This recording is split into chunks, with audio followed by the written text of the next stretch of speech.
Hello दोस्तों, आपका Shri Balaji classes में स्वागत है। देखिए, हमने पिछले वीडियो में जो क्लास 10 है अध्याय नंबर 1 है जो वास्तविक संख्याएं हैं, एनसीईआरटी का कोर्स आपको पता है, एनसीईआरटी का है। उसमें हमने एक वीडियो में बेसिक देखा था, फिर दूसरे में क्वेश्चन नंबर 1 करवाया था। आज मैं लेकर आया हूँ आपके लिए जो कक्षा 10वीं है वास्तविक संख्या एनसीईआरटी, उसका प्रश्न नंबर 2। ठीक है, हम इसको बड़े ध्यान से देखेंगे, लेकिन उससे पहले आप यदि चैनल पर नए हो तो सब्सक्राइब कर लेना, ताकि आपको और भी जो नई वीडियो अपलोड की जाए तो आपको पता चल जाए और आप पढ़ सके। ठीक है, तो मैं स्टार्ट करने वाला हूँ आज प्रश्न नंबर 2।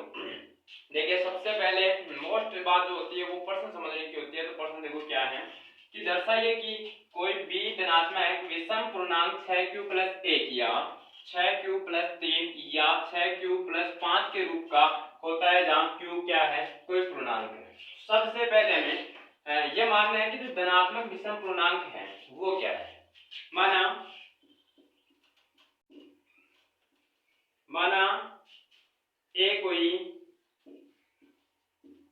कोई धनात्मक विषम पूर्णांक है। ठीक है, ध्यान से देखिएगा। सबसे पहले हमें ये मानना है कि जो धनात्मक विषम पूर्णांक अपने पास है वो क्या है। तो अपने पास क्या है, माना ए कोई धनात्मक विषम पूर्णांक है। अब इसमें एक बात और देखने लग गया क्या कि इसमें देखो, यहाँ पर देखो b, यहाँ पर भी मतलब जो भाजक है अपना b बराबर क्या दे रखा है, 6 दे रखा है। तो यहाँ भी लिख सकते हैं अपन b बराबर, या फिर b को अपन क्या बोलते हैं, भाजक बोलते हैं। ठीक है, बराबर कितना दे रखा है, 6 दे रखा है। ठीक है, इसके बाद में हमें यूक्लिड विभाजन प्रमेय से करना है इसको। तो यहाँ देखो, यूक्लिड विभाजन प्रमेय क्या होती है, आपको पिछले वीडियो में बताया था, और फिर से देख लो।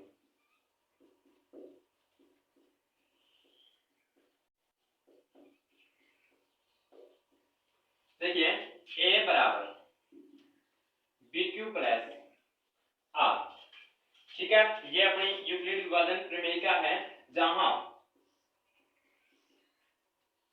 0 जो है वो अपना शेषफल जो होता है r। ठीक है, शेषफल के बराबर होगा, लेकिन b से क्या नहीं होगा, बड़ा नहीं होगा, b से हमेशा छोटा ही रहेगा। कौन, भाजक।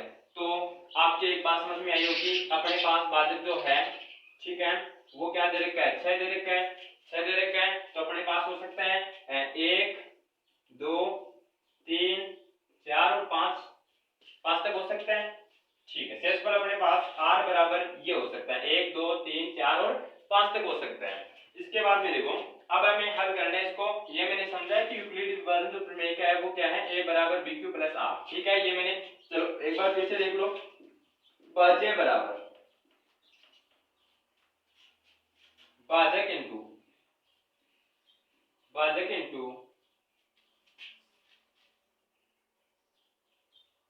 भागफल प्लस शेषफल। ये देखो, a मानी भाज्य, b मानी भाजक, q मानी भागफल और r मानी शेषफल। ठीक है, इसके बाद में हमें ये देखना है, इतना तो हमने पढ़ लिया कि b भाजक होगा, तो r अपना जब r बराबर हो सकता है 1, या फिर आप लिख सकते हैं r बराबर 0, r बराबर 1, r बराबर 2, r बराबर 3 और r बराबर 4 और r बराबर 5। ये अपने पास r हो सकते हैं, मतलब शेषफल हो सकते हैं। ठीक है, तो अब इसमें अपन इसको कैसे लिखेंगे, यूक्लिड विभाजन प्रमेय का दोबारा देखो, a बराबर b अपना क्या दे रखा है, 6 दे रखा है, 6q प्लस r हमने यहाँ क्या रखा, 0 0। तो बराबर इसको अपन रख सकते हैं, a बराबर 0 जोड़ोगे इसमें तो 6q हो जाएगा। ठीक है, अब ये हो गया। ठीक है, तो ये अब आपको पता होना चाहिए सम है या विषम, तो सम है।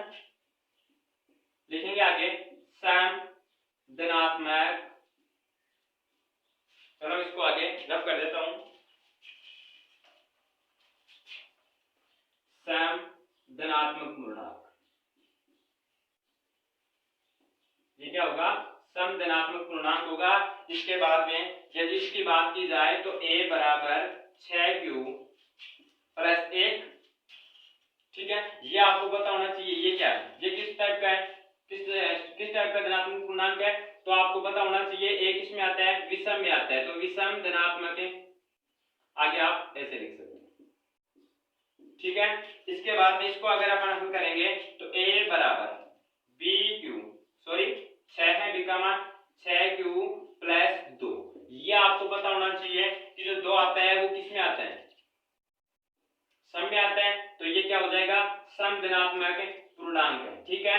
इसके बाद में r बराबर अपने पास मतलब a बराबर यूक्लिड विभाजन प्रमेय से लिखना है हमें, a बराबर 6q प्लस 3।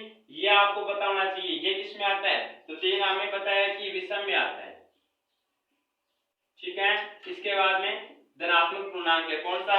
विषम। इसके बाद में r बराबर 4 मतलब शेष पर 4 रखते हैं, तब a बराबर 6q प्लस 4 बराबर, तो इसको आप कैसे लिखोगे? 4 किस में आता है? सम में आता है, तो सम धनात्मक पूर्णांक में हो जाएगा, ठीक है। इसके बाद में यदि बात की जाए शेष पर 5 रखा, तो 5 रखने पर a बराबर 6q प्लस 5 बराबर, ये किस टाइप का होगा? तो ये आपको पता होना चाहिए विषम का होगा, ठीक है। विषम धनात्मक पूर्णांक होगा, ठीक है। हमें यही दर्शाना था कि कौन कौन से इसमें हमें ये दर्शाना था। देखिए कोई भी धनात्मक इसमें विषम पूर्णांक 6q प्लस 1 या 6q प्लस 3 या 6q प्लस 5 के रूप का होता है, जहां q क्या है? कोई पूर्णांक है। तो हमने माना ये कोई धनात्मक विषम पूर्णांक है, मान लिया। इसके बाद में अपने पास b मतलब भाजक जो है वो कितना दे रखा है? हर में 6 दे रखा है, तो ये अपने पास आ गया कि जो भाजक है वो 6 दे रखा है। तब जब हमने क्या किया कि जो r बराबर अपन रख सकते हैं क्या 0, मतलब कहा था कि 20 से क्या होना चाहिए? यहाँ देखो 20 से तो r हमेशा छोटा होना चाहिए। तो 1 से लेकर 5 तक सभी क्या है? 0 से लेकर 5 तक की जो संख्या आती है वो अपने 6 से छोटी है। तो हमने इस प्रकार से लिखा। अब इसके बाद में इनमें से देखो कौन कौन सी है, तो आपको पता होना चाहिए a बराबर 6q प्लस 2, ये क्या नहीं है? ये भी नहीं है। ये अपना धनात्मक विषम पूर्णांक नहीं है, ये सम पूर्णांक है, ये भी नहीं है, ठीक है। और ये वाली भी नहीं है, मतलब कौन सी? a बराबर 6q प्लस 4, और ये वाली है। तो हमने दर्शा दिया इनको इस प्रकार से, ये अपना हल हो गया, ठीक है। इसके बाद में अगला क्वेश्चन देखते हैं।